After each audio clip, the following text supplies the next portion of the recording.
नमस्कार दोस्तों, स्वागत है आपका अपने YouTube चैनल नेक्स्ट क्लास में। दोस्तों आज हम लोग सेल स्ट्रक्चर एंड इसके फंक्शन के बारे में अध्ययन करेंगे। जैसा कि आप लोग जानते हैं कि सेल स्ट्रक्चर से बहुत सारे क्वेश्चन एग्जाम में बनते रहते हैं, तो आज हम आपको इसके बारे में बेसिक जानकारी से लेके इससे जितने प्रकार के क्वेश्चन बन सकते हैं सबके बारे में बताएंगे, और इस सेल के ऑर्गेनेल्स और इससे रिलेटेड जो भी चीज इसमें पाई जाती है सबके बारे में बताएंगे। तो चलिए हम लोग जान लेते हैं ये सेल का स्ट्रक्चर है।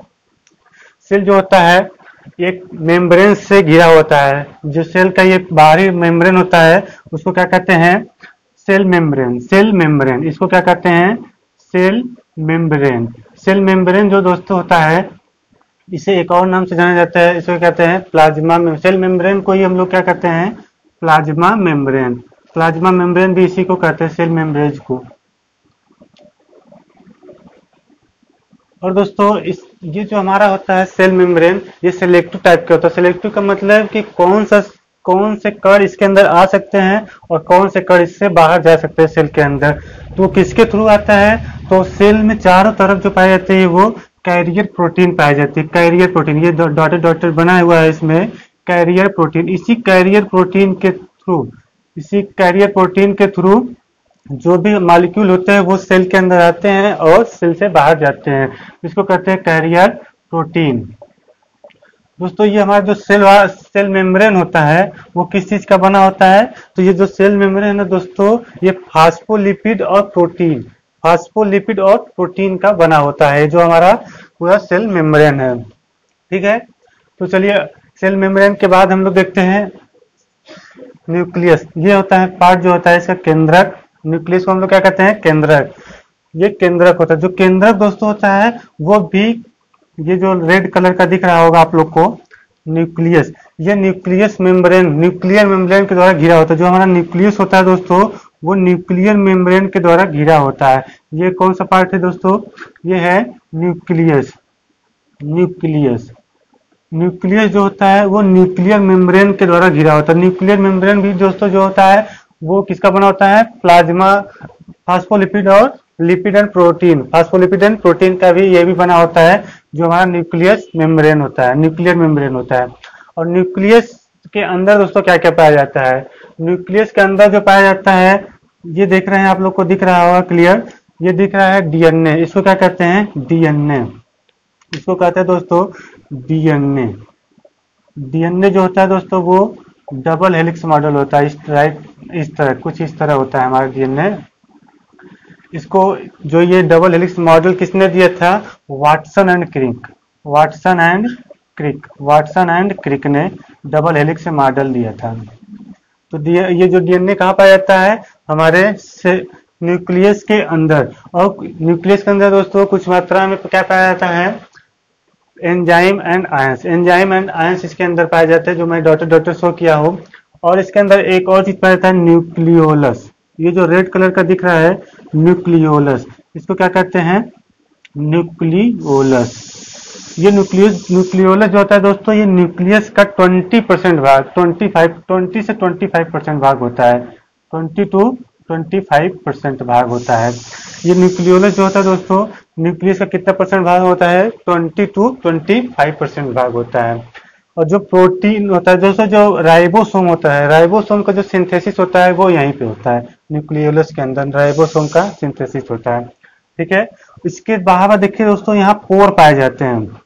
100 से लगभग 1000 पोर पाए जाते हैं न्यूक्लियस मेम्ब्रेन के अंदर। इसी के थ्रू ये जो वो जो राइबोसोम का फॉर्मेशन होता है, इसी पोर के थ्रू ये बाहर आते रहते हैं। ठीक है दोस्तों, तो न्यूक्लियस के बारे में इतना। और इसके ऊपर देखिए, देखो ये क्या है दोस्तों? न्यूक्लियस के जो ऊपर है इसे कहते हैं हम लोग इंडोप्लाज्मिक रेटिकुलम।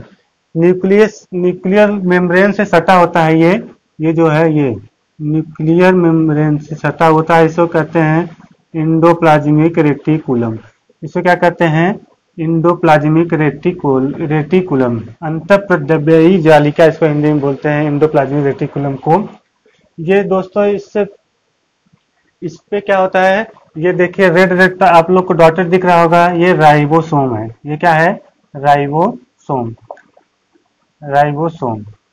जो ये इंडोप्लाज्मिक रेटिकुलम होता है दोस्तों, जिससे राइबोसोम अगर इससे यहाँ राइबोसोम नहीं अटैच होता तो हम लोग इसको, अगर राइबोसोम अटैच होता है तो क्या कहते हैं, और नहीं अटैच होता है तो ये एंडोप्लाज्मिक रेटिकुलम फ्री फॉर्म में भी होता है और न्यूक्लियस के ऊपर भी होता है, अटैच होता है।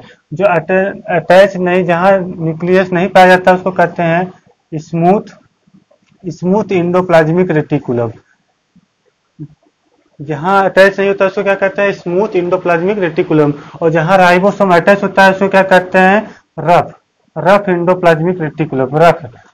रफ इंडोप्लाज्मिक रेटिकुलम किसे कहते हैं, जहाँ राइबोसोम अटैच होता है। और जहाँ राइबोसोम अटैच नहीं होता है उसको क्या कहते हैं, smooth endoplasmic reticulum. Smooth endoplasmic reticulum दोस्तों क्या निर्माण होता है,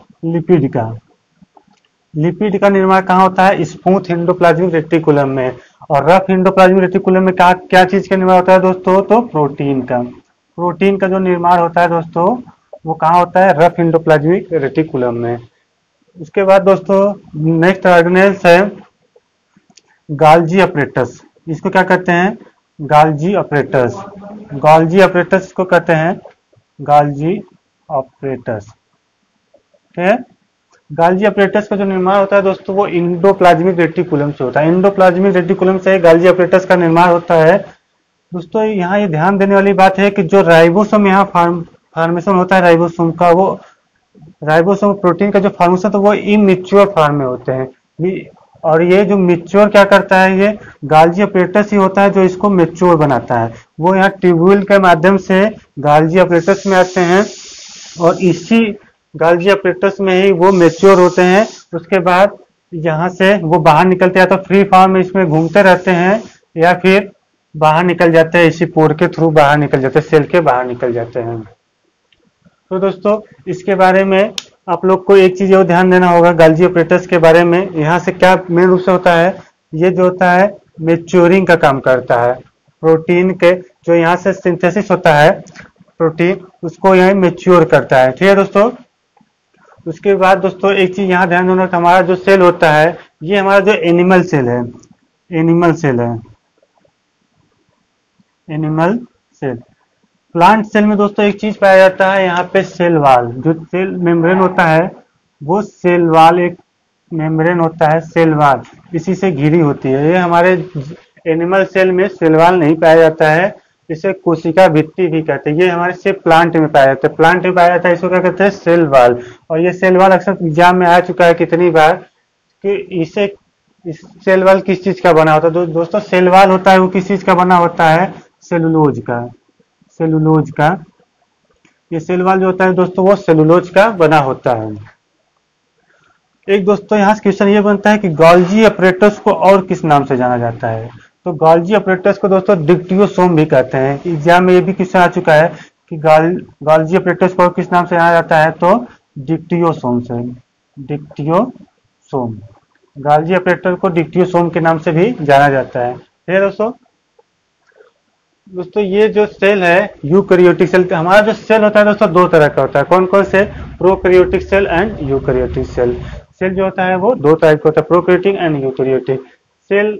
और इसके बाद दोस्तों इसमें ये सेंट्रियोल होता है, सेंट्रियोसोम। इसको क्या कहते हैं दोस्तों, सेंट्रियोसोम।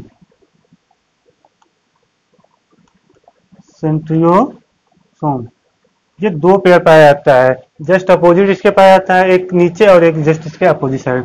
सेंट्रियोसोम जो होता है दोस्तों ये सिर्फ जंतु कोशिकाओं में पाया जाता है। ये सिर्फ मानव कोशिका या फिर जंतु कोशिका आप कह सकते हैं उसमें पाया जाता है। प्लांट में सेंट्रियोसोम एब्सेंट होता है। ठीक है। कुछ जो दोस्तों राइबोसोम होते हैं वो फ्री फॉर्म में घूमते रहते हैं। कुछ तो यहाँ पे देखिए अटैच रहते हैं एंडोप्लाज्मिक रेटिकुलम में, और कुछ जो होते हैं वो ऐसे ही फ्री फॉर्म में रहते हैं, फ्री फॉर्म में ऐसे घूमते रहते हैं। उसके बाद दोस्तों इसमें और कौन सा ऑर्गेनेल्स पाया जाता है, माइटोकॉन्ड्रिया। जैसा कि आप लोग जानते हो इसको पावर हाउस भी कहते हैं। माइटोकॉन्ड्रिया को सेल का माइटोकॉन्ड्रिया को सेल का पावर हाउस भी कहते हैं। ठीक है। माइटोकॉन्ड्रिया के दोस्तों सेल का पावर हाउस कहते हैं। क्यों कहते हैं, इससे रिस्पायरेशन होता है। माइटोकॉन्ड्रिया में सेल के अंदर रिस्पायरेशन होता है, सेल के अंदर भी रिस्पायरेशन होता है माइटोकॉन्ड्रिया। कौन सी इससे एनर्जी रिलीज होती है, एनर्जी जो रिलीज होती है वो एटीपी, एडिनोसिन ट्राइफॉस्फेट इसको कहते हैं। एडिनोसिन एटीपी के फॉर्म में इससे एनर्जी रिलीज होती है। उसके बाद दोस्तों एक यहाँ ऑर्गेनेज पाया जाता है, इसको क्या कहते हैं, लाइसोसोम। लाइसोसोम को मैं यहाँ दिखा देता हूँ, वो कुछ इस आकृति में होते हैं, लाइसोसोम। ये लाइसोसोम दोस्तों होता है, इसका बहुत ही इंपॉर्टेंट रोल होता है सेल के अंदर। लाइसोसोम को आप लोग जानते होंगे, नहीं जानते हो तो ध्यान दीजिए इस चीज को। सुसाइड बैग कहते हैं, सुसाइड बैग। ये लाइसोसोम को सुसाइड बैग भी कहते हैं, सुसाइड बैग। सेल का जो होता है सुसाइड बैग से क्यों कहते हैं दोस्तों, कभी कभी हमारा जो सेल होता है, ये जो होता है दोस्तों प्लाज्मा मेम्ब्रेन होता है, कुछ ऐसे टॉक्सिक मटेरियल इसमें एंटर कर जाते हैं। ये जो टॉक्सिक मटेरियल एंटर कर जाते हैं दोस्तों, ये अगर सेल के अंदर आएंगे तो ये सेल को नष्ट कर सकते हैं। तो ये जो लाइसोसोम होता है, ये जो लाइसोसोम होता है उस टॉक्सिक मटेरियल को क्या करता है, इनगल्फ कर जाता है। ये किसी भी ऐसे मटेरियल अगर सेल के अंदर एंटर कर गए हैं तो वो इसको इंगल्फ कर जाता है। तो इसी वजह से कभी कभी इसकी डेथ भी हो जाती है सेल के अंदर इंगल्फ करने से। तो इसीलिए इसको क्या कहते हैं, सुसाइड बैग। जो माइटोकॉन्ड्रिया है दोस्तों, ये कितने पेयर पाए जाते हैं, लगभग 100 से 1000। हमारे एक सेल में कम से कम 100 से 1000 माइटोकॉन्ड्रिया पाए जाते हैं। जिस हिसाब से हमारा सेल वर्क करता है उस हिसाब से उसमें माइटोकॉन्ड्रिया पाए जाते हैं। ठीक है। इसके बाद दोस्तों वैक्यूल्स, कुछ वैक्यूल्स भी यहाँ प्रेजेंट होता है। ये जो है दोस्तों वैक्यूल्स है, कुछ वैक्यूल्स भी प्रेजेंट होते हैं हमारे सेल के अंदर। दोस्तों सेल से बहुत सारे क्वेश्चन जो बनते हैं, इसके यहाँ से आप एक बात ध्यान देना है कि सेल से पूछा जाता है कि सेल की खोज किसने किया था। तो दोस्तों सेल की खोज किसने किया था, रॉबर्ट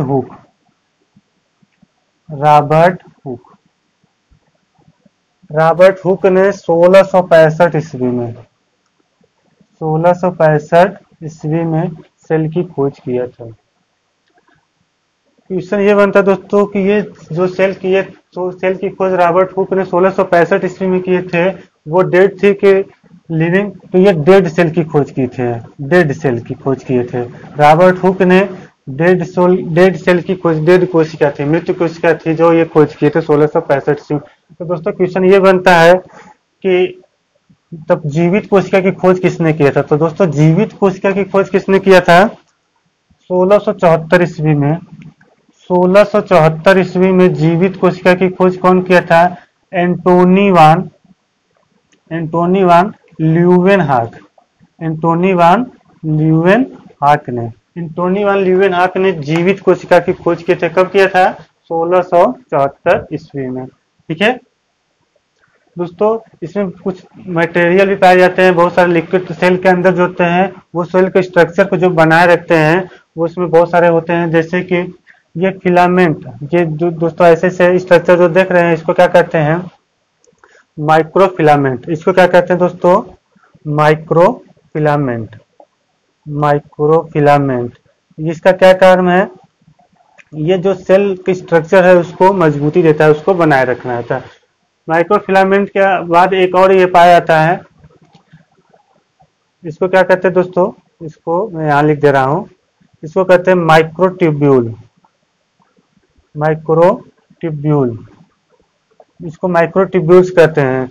ये माइक्रोफिलामेंट और माइक्रोट्यूब्यूल्स जो होता है दोस्तों, ये सेल के स्ट्रक्चर को बनाए रखने में मजबूती देता है, सेल के स्ट्रक्चर को बनाए रखता है, ऐसा जैसे बनाए रखता है दोस्तों। इससे क्वेश्चन ये बनता है कि जो हमारा सेल होता है, सेल में साइटोप्लाज्म किसे कहते हैं। तो दोस्तों साइटोप्लाज्म के बारे में मैं आपको भी बता रहा हूँ, पहले आप लोग इस चीज के बारे में अच्छे से जान लीजिए। हमारे सेल के बारे में इतने ही हमसे टॉपिक क्वेश्चन पूछे जाएंगे, इससे अलावा कोई भी क्वेश्चन नहीं बनते हैं सेल से। और मुझे लगता है कि आप लोग को ये चीज अच्छे से समझ में आ गई होगी सेल के बारे में। तो मैं आपको बता रहा हूँ साइटोप्लाज्म है, तो यहाँ पे शो कर रहा है ना, साइटोप्लाज्म। तो साइटोप्लाज्म किसे कहते हैं दोस्तों, साइटोप्लाज्म किसे कहते हैं, ये जो हम लोग का सेल है, जितना जो दिख रहा है सेल के अंदर जितने भी ऑर्गेनेल्स पाए जाते हैं, उसमें न्यूक्लियस को छोड़ के ये पार्ट, ये न्यूक्लियस है, न्यूक्लियस को छोड़ के जितने भी सेल के अंदर मटेरियल पाए जाते हैं, उसे हम लोग क्या कहते हैं, साइटोप्लाज्म। समझ में आया। न्यूक्लियस को छोड़ के सेल के अंदर जितने भी मटेरियल पाए जाते हैं वो क्या होते हैं, उसको हम लोग क्या कहते हैं, साइटोप्लाज्म। न्यूक्लियस के अंदर जो मटेरियल होते हैं, लिक्विड फॉर्म में मटेरियल होते हैं, उसको हम लोग क्या कहते हैं, न्यूक्लियोप्लाज्म। उसको क्या कहते हैं, न्यूक्लियोप्लाज्म। कोशिका, न्यूक्लियोप्लाज्म मतलब केंद्रक द्रव्य जो होता है।